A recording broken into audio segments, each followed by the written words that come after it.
Hi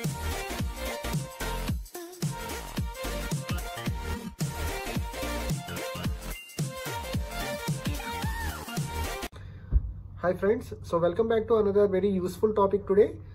So how much you can earn in Canada అనేది నేను I would like to throw some light on that. కానీ ఇక్కడ earning potential ఎంత ఉంటుంది అనేది ఒక క్లారిటీ ఇద్దాం అనుకుంటున్నాను నేను. Like I would like to present a lot of different scenarios అన్నమాట.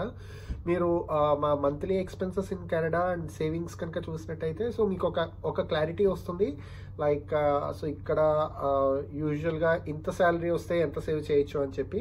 కానీ నేను ఈవేళ ఇంకొంచెం జనరిక్గా మాట్లాడుతున్నాను. లైక్ ఏంటంటే సపోజ్ ఒక family, if you just consider a family of 2, family of 4, or ఒక స్టూడెంట్గా వచ్చి ఇక్కడ స్టడీ కోసం అని చెప్పి వస్తే so everyone will have a different earning potential కదా ఇక్కడ.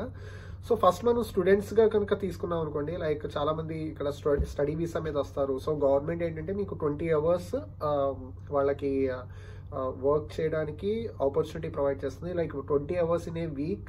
So they are legally permitted to work while they actually study అనమాట. సో స్టూడెంట్స్కి ఆ 20 hours దాటి ఆన్ టాప్ ఆఫ్ దట్ చేయడానికి అయితే లేదు. చేసుకుంటారు కొంతమంది, క్యాష్ జాబ్స్ చేసుకుంటారు. సో క్యాష్ జాబ్స్ ఏంటంటే మీకు అకౌంట్ అవ్వవు కాబట్టి so if someone is really in need so they would go about doing that.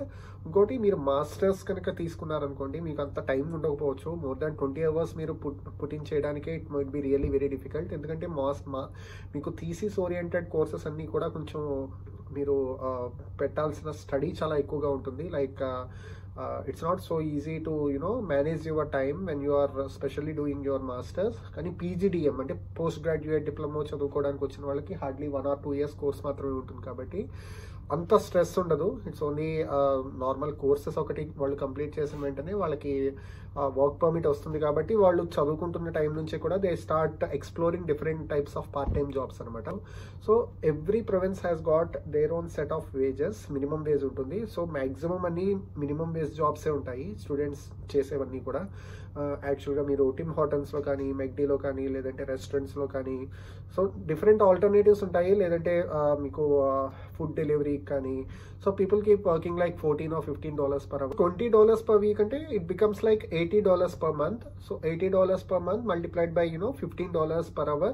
మీరు చూస్తే ఆల్మోస్ట్ $1,200 వరకు వాళ్ళు ఎర్న్ చేస్తారు. ఆన్ టాప్ ఆఫ్ దట్ వాళ్ళు మళ్ళీ ట్యాక్సెస్ కూడా కట్ అవుతాయి కదా. లైక్ 19%, 18 to 20% ట్యాక్స్ ల్యాబ్లో పడతారు కాబట్టి సో మీరు 20% తీసుకున్న అరౌండ్ $900 to $1,000 వరకు వర్కౌట్ అవుతుంది అది యాక్చువల్లీ. సో దాట్స్ కానీ వాళ్ళకున్న ఎక్స్పెన్సెస్ కూడా ఉంటాయి కదా, మంత్లీ మెయింటెనెన్స్ ఎక్స్పెన్సెస్ ఉంటాయి. అట్ ది సేమ్ టైం అంటే వాళ్ళ ఎక్స్పెన్సెస్ వాళ్ళు కవర్ చేసుకోవడానికి so 20 hours legal eligibility government ఇచ్చింది. So that may not be kind of a saving or whatever. So basically that's just only support themselves while they are actually studying. So ఏంటంటే ఫినాన్షియల్గా కూడా కొంచెం ఫ్లెక్సిబుల్గా ఉండాలి వాళ్ళు అని చెప్పి గవర్నమెంట్ ఒక ఆపర్చునిటీ ప్రొవైడ్ చేస్తుంది స్టూడెంట్స్కి. సో కానీ this is all about students అండి. లైక్ ఒకసారి స్టడీ కంప్లీట్ అయిపోయిన తర్వాత ఫుల్ టైమ్ జాబ్స్ తీసుకునే వాళ్ళు ఉంటారు, లేదంటే పార్ట్ టైమ్ జాబ్స్ కంటిన్యూ చేసే వాళ్ళు ఉంటారు. సో డెలివరీ జాబ్స్ కూడా కంటిన్యూ చేసుకునే వాళ్ళు ఉంటారు. ఇండియాలో లాగా మనకి ఓన్లీ ఫుల్ టైం అంటే మనం ఒక ఫుల్ టైం జాబ్ చేస్తుంటే ఇంక మళ్ళీ పార్ట్ టైం జాబ్స్ మనకి చేయడానికి ఇంకా ఆపర్చునిటీ ఉండదు. ఇక్కడ అలా కాదు. లైక్ మీరు మల్టిపుల్ పార్ట్ టైం జాబ్స్ చేసుకునే వాళ్ళు కూడా ఉంటారు ఇక్కడ. యాక్చువల్గా ఫుల్ టైం జాబ్స్ చేసుకుని వీకెండ్స్లో పార్ట్ టైం జాబ్ చేసుకునే వాళ్ళు కొంతమంది ఉంటారు. సో డిపెండ్స్ అండి. లైక్ మీ నెసెసిటీస్ ఏంటి, మీ ప్రయారిటీస్ ఏంటి, సో దాని మీద డిపెండ్ అయి ఉంటుంది. How much you wanted to work, మీరెంత స్ట్రగుల్ పెట్టగలరు, మీరెంత హార్డ్ వర్క్ పెట్టగలరు అనేది మీ మీద డిపెండ్ అయి ఉంటుంది అది. సో ఏంటంటే డిఫరెంట్ సినారియోస్ కనుక మీరు చూసారనుకోండి, చాలా మంది పిఆర్ మీద వస్తారు. ఇప్పుడు పిఆర్ మీద వచ్చిన తర్వాత వైఫ్ అండ్ హస్బెండ్కి ఇద్దరికి జాబ్ ఉండొచ్చు, జాబ్ ఉండకపోవచ్చు. So in case both of them start working so ఏమవుతుందంటే సెకండ్ ఇన్కమ్ ఏదైతే ఉందో అది కంప్లీట్గా అది సేవింగ్ అవుతుందండి. సో ఫస్ట్ ఇన్కమ్ వచ్చేటప్పటికి దాంట్లో మీకు ఆల్మోస్ట్ మీకు సపోజ్ లైక్ అది husband is earning like close to $4,000. So 4,000లో మీకు 2,000 రెంట్కి వెళ్ళిపోతుంది క్లోజ్ టు. సో అది మీరు కాండోలో ఉంటున్నారా, లేదంటే టౌన్ హౌస్లో ఉంటున్నారా, డిటాచ్డ్ హౌస్లో ఉంటున్నారా, బేస్మెంట్లో ఉంటున్నారా, వీటి మీద కూడా మీకు డిపెండ్ అయి ఉంటుంది రెంట్ అనేది. సపోజ్ మీరు బేస్మెంట్లో ఉంటే టొరంటో లాంటి ప్లేసెస్ ప్లేసెస్లో మీకు మినిమం బేస్మెంట్ కూడా మీకు 1500 తక్కువలో ఎక్కడ రావట్లేదు. మీకు అపార్ట్మెంట్కి వెళ్తే $1800 to 2000 రేంజ్, $2000 రేంజ్.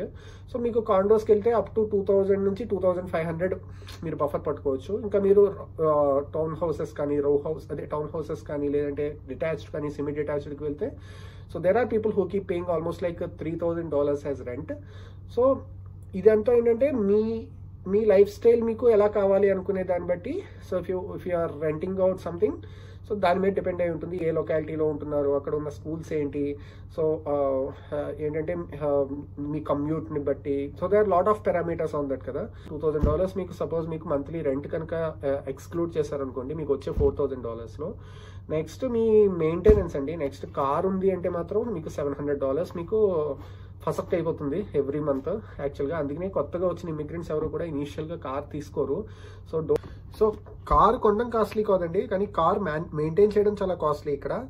మీకు యూజ్డ్ కార్స్ కనుక చూస్తే మీకు ఆల్మోస్ట్ $5000-$6000కి కూడా మీకు వచ్చేస్తాయి. మీకు మంచి కార్సే వస్తాయి, like 8 year 10 year old cars. So మొత్తం అన్ని ఫీచర్స్ ఉన్నవి.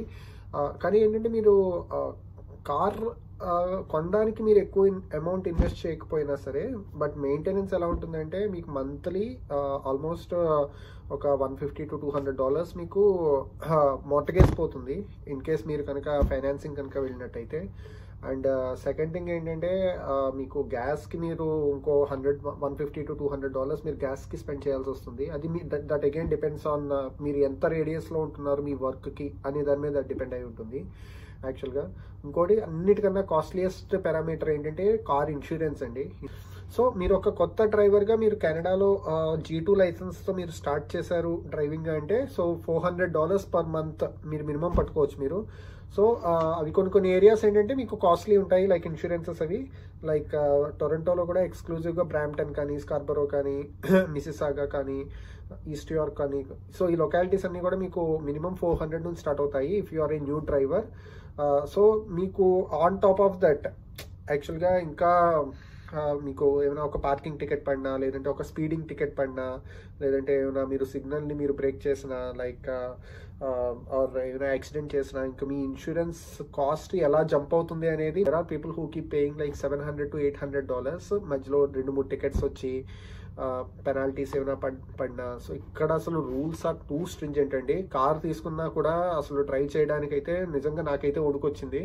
నేను ఇండియాలో అసలు కార్ లేకుండా పక్క వీధికి కూడా వెళ్ళేవాడిని కాదు. అలాంటిది ఇప్పుడు ఆల్మోస్ట్ నేను వచ్చి 2 years అయింది. ఇవాళకి నేను కార్ కొనాలంటే నేను భయపడుతున్నాను నేను. సో కార్ కొనడం గురించి కాదండి, ఇన్సూరెన్స్ కట్టుకోవాలంటే ఒకటి బాధ, ఇంకోటి ఏంటంటే రూల్స్ కూడా కంప్లీట్లీ స్ట్రింజెంట్. సో మనం అంతా మంది లెఫ్ట్ సైడ్ డ్రైవ్ ఉంటుంది కదా, ఇక్కడంతా completely right side drive. So నాకు స్టార్టింగ్ అయితే నాకు అసలు అర్థం కాలేదు కంప్లీట్లీ, నాకు ట్రాన్సిషన్ అది.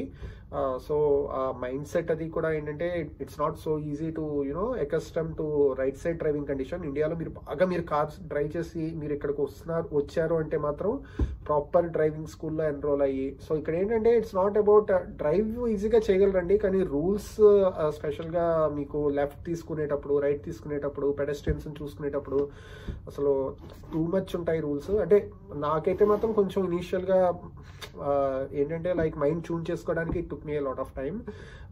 సో ఏంటంటే మీరు నెక్స్ట్ మీ ఇయర్స్ ఆఫ్ డ్రైవింగ్ ఎక్స్పీరియన్స్ని బట్టి మీకు ఏమవుతుందంటే లైక్ మీ ప్రీమియం ఇన్సూరెన్స్ తగ్గుతూ ఉంటుంది స్లోగా. So that's how things actually work అండి. సో కార్ ఉంది అంటే మాత్రం it's one of the most costliest factor. అందుకనే ఇమిగ్రెంట్స్గా మీరు కొత్తగా వస్తే మాత్రం కొంతకాలం అట్లీస్ట్ కార్ అవాయిడ్ చేయండి. వేరే other modes of transport like infrastructure well developed కాబట్టి పబ్లిక్ ట్రాన్సిట్ యూజ్ చేయడానికి ట్రై చేయండి. And on top of that ఏమైనా నేను ఇప్పుడు ఈ బైక్ తీసుకున్నాను కదా, అలాగే ఎలక్ట్రిక్ బైక్స్ ఏమైనా మీరు బ్యాటరీ పవర్డ్ బైక్స్ ఏమైనా తీసుకున్నారనుకోండి, that would also save your commute time sometimes. అంటే మీరు క్లోజర్ విసినిటీలో ఉండి మీకు చుట్టుపక్కల అన్నీ కూడా you'll be able to manage easily అనమాట. లేదు అంటే ఇంకా walking is also kind of option అండి. మీరు ఏంటంటే అంటే నెసెసిటీ అది, ఇంకో ఆప్షన్ ఉండదు మీకు. మీరు పబ్లిక్ ట్రాన్సిట్ తీసుకుంటున్నారు అంటే కరెక్ట్గా బస్సు దిగి బస్సు ఎక్కడం అన్నట్టుగా ఉండదు. ఒక 100 meters ఇటు అటు నడవాల్సి వస్తుంది. సో 100-200 meters ఇటు వెళ్ళాలి అటు వెళ్ళాలి. కొన్నిసార్లు మీకు బస్సెస్ అవి టైంకి ఫ్రీక్వెన్సీ ఉండవు. So there lot of things to actually factor in. So first మీకు రెంట్, నెక్స్ట్ కార్, ఈ రెండు అయిపోయిన తర్వాత మీకు గ్రాసరీ అండి. గ్రాసరీకి డిపెండ్స్ అది. లైక్ ఫ్యామిలీ ఆఫ్ 3 ఉన్నారనుకోండి, it might be like costing you $600 to $800 for grocery. అంటే నేను కంప్లీట్, అంటే మీరు ఎక్కడ కాంప్రమైజ్ అవ్వకుండా మీరు అంత, అంటే like if you don't want to save on your food, like $600 to $800 అనేది అట్లీస్ట్ మాకైతే ఫ్యామిలీ ఆఫ్ 3 కింద అవుతుంది.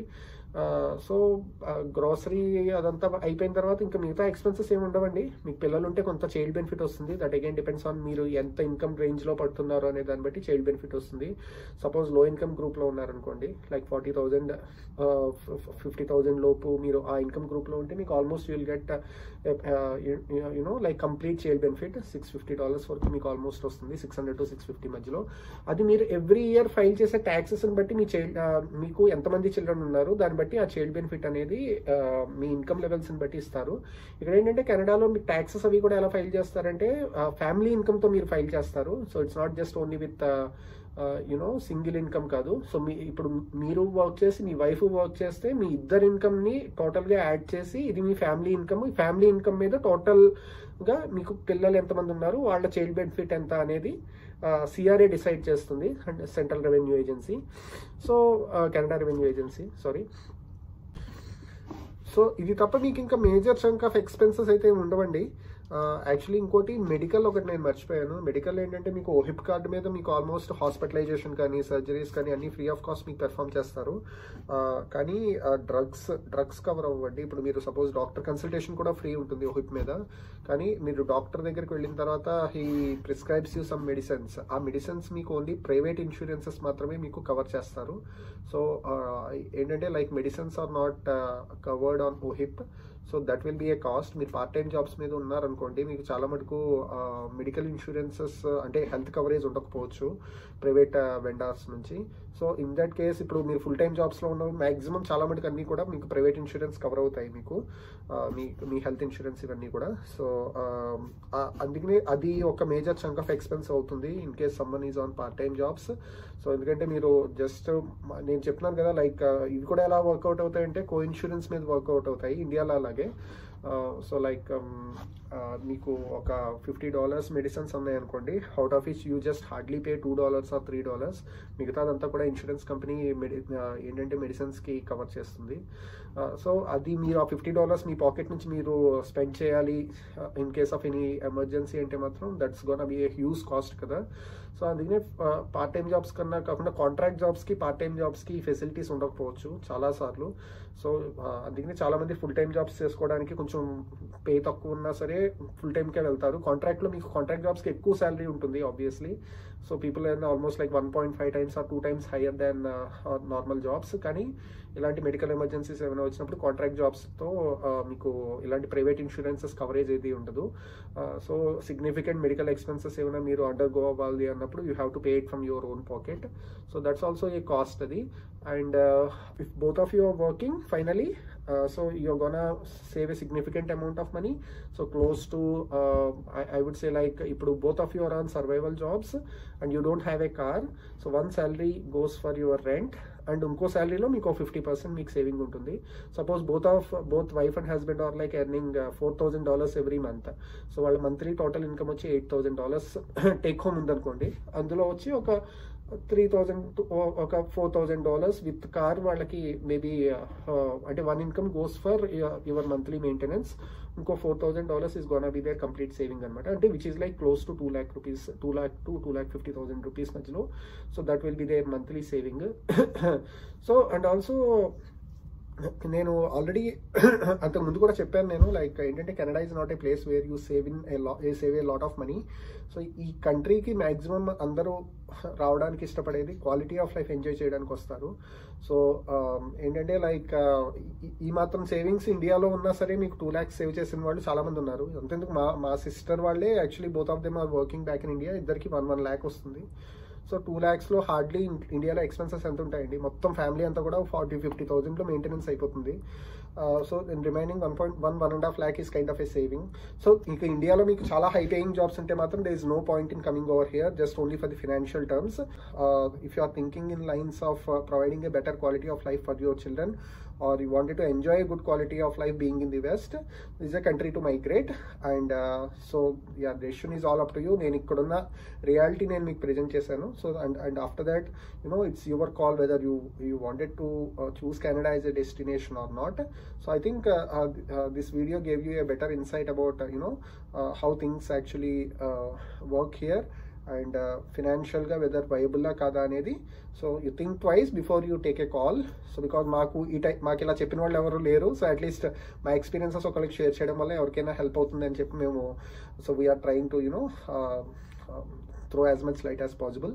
I hope you find this video really informative, and thanks for watching us. So Canada Pages is all about inspiring people to immigrate. So yeah, see you soon with another topic. So bye for now.